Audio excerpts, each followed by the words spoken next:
wonder that about some mixed couples as well, with some of the things that have, went on in the last decade or, so in the media, with, the George Floyd thing and things like that, what the conversations were, right. in between those couples. Let me tell you, Vaughn, I just came back from Philadelphia. I went to a conference in Philadelphia. It's our annual sociology conference.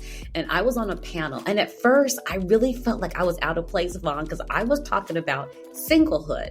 And Right. everybody else on the panel was talking about relationships. In particular, they were talking about interracial relationships. And I was thinking, why the heck am I here? But then after all of the panelists presented, I was like, okay. And I even said to the audience, I was like, I understand why I'm here now. I was like, please understand, I'm trying to destigmatize singlehood and have people stand confidently in their singleness.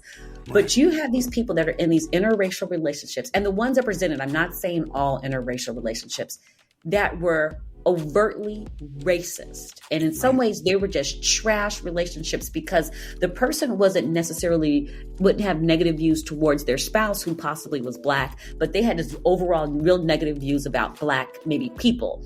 And Right. so people felt like the spouses felt like they weren't supported in these relationships, in these interracial relationships. But at the end of the day, it gets back to my argument where people are so emphatic about not wanting to hold the title of single, they'll end up in oppressive, racist, toxic relationships simply because they don't want to be alone and they don't want to hold the title of single. And I think we've got to keep pushing back on why don't we want to be single, and why do we think that just being not partnered, just being married means that we're not going to have some issues that we have to deal with. And we have to think more about our non-romantic nurturing relationships and how important those should be, and how we should continue to cultivate those, even if we are or are not in romantic relationships. Agreed. I agree with you wholeheartedly. Yeah. Well, look, I appreciate you coming on today. Is there anything else that you'd like to talk about before we, get out of here today? So there is something that I want to talk about, Vaughn, if you don't mind, and I'll let you go. Absolutely, I don't.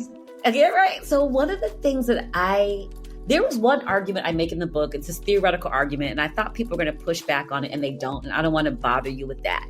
But let me tell you where a lot of people push back on one of the arguments that I make. And I'm curious to know where your readers land on this. One of the arguments that I make in the book is that we need to think about redefining family. Right. If we use the Census Bureau definition of a family is someone that you're related to by blood, marriage, or adoption. So I, Kris Marsh, would not show up in the census data as a family. I would show up as a household, but not a family.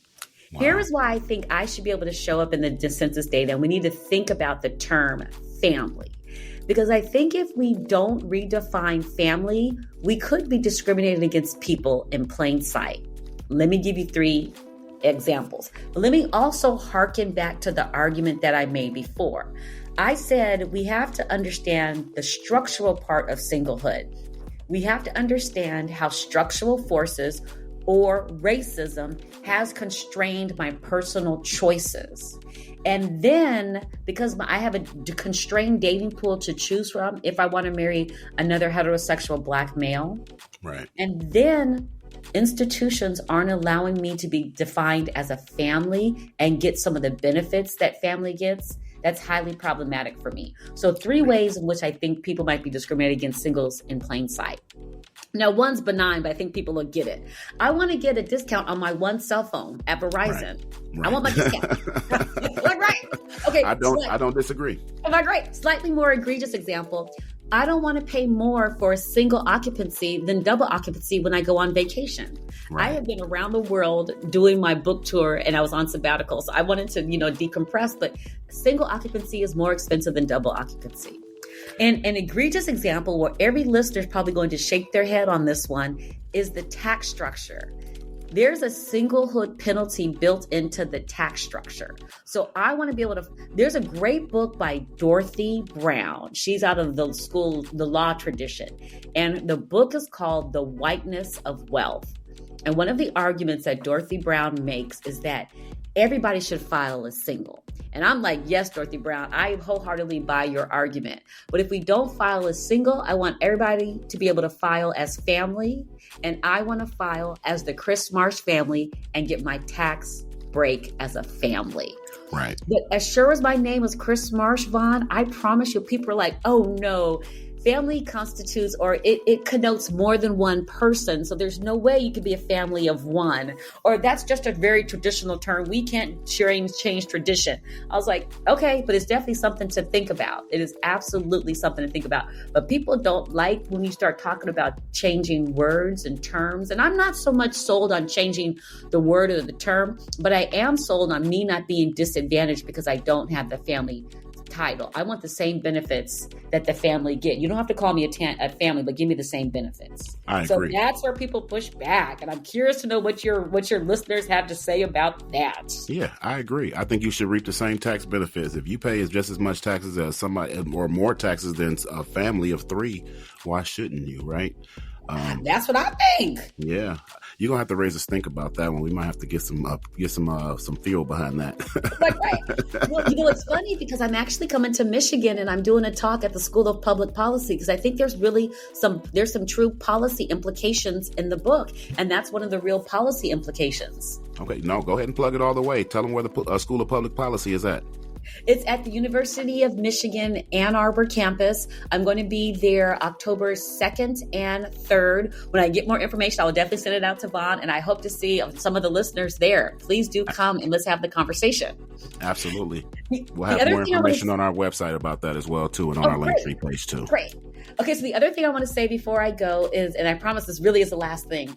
Now, this is an academic book. It's written by Cambridge University Press, and that's one of the top academic presses in the world. But what I want readers to understand, listeners to understand, is that the introduction and chapter 1 are highly theoretical. If you're not theoretical, if you haven't been in the classroom in a very long time, if you haven't been in the classroom at all, please don't get discouraged in the introduction in chapter 1 and put the book down. I promise you, when you get to chapter 2 through chapter 10, it's a very different read.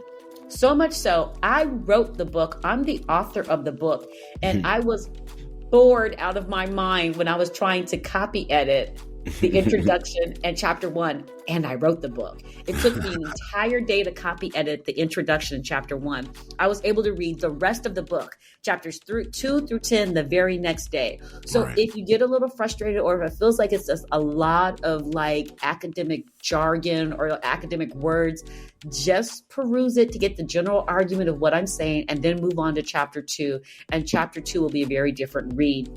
And also be sure that you read the footnotes, because I put some juicy, interesting stuff in the footnotes. Yes, absolutely. Because my editor said, Dr. Marsh, you have a tendency to go off on a tangent when you write. So if you think you're not sticking to the story, put it in a footnote, but try to keep your footnotes to a minimum. So I have 122 footnotes, I think it is, because I got some stuff to say. So you got to read the footnotes or listen to the footnotes if you get the audiobook, because there is some interesting stuff in the footnotes. Yes, the footnotes were great. I mean, seriously, that's why it took me so long to read the book, because I had to read it over and over because I didn't want to miss it. You know, the stats that you put in there and all of the different categories and the way that you took all of the data from the cohort, it was just great. You know what I mean? Like I said, it was just great. It was absolutely a great read, and I'm sure everybody is going to enjoy it. I was able to order it on Amazon, and also I ordered it on audiobooks as well, too. It's available on at least both of those platforms. Maybe you can tell everybody else where they can get it other than that, Ms. Dr. Marsh. So you can go to my website. If you go to my website, it is drkrismarsh.com, drkrismarsh.kris. Marsh.com. There's links to the places where you can buy the book. You definitely can buy it at Amazon. You can definitely buy it on Audible. But I also would hope that you can go to independent Black-owned bookstores or independent bookstores and ask if you can get a copy from there as well, because I want to make sure that we support independent bookstores as well. Absolutely. We have to. Yes. We have to. Well, listen, Dr. Marsh, thank you so much for joining us on the Convo Cafe today. And we are going to have you to come back, all right, in the future. Oh, hopefully. Absolutely. Just tell me when.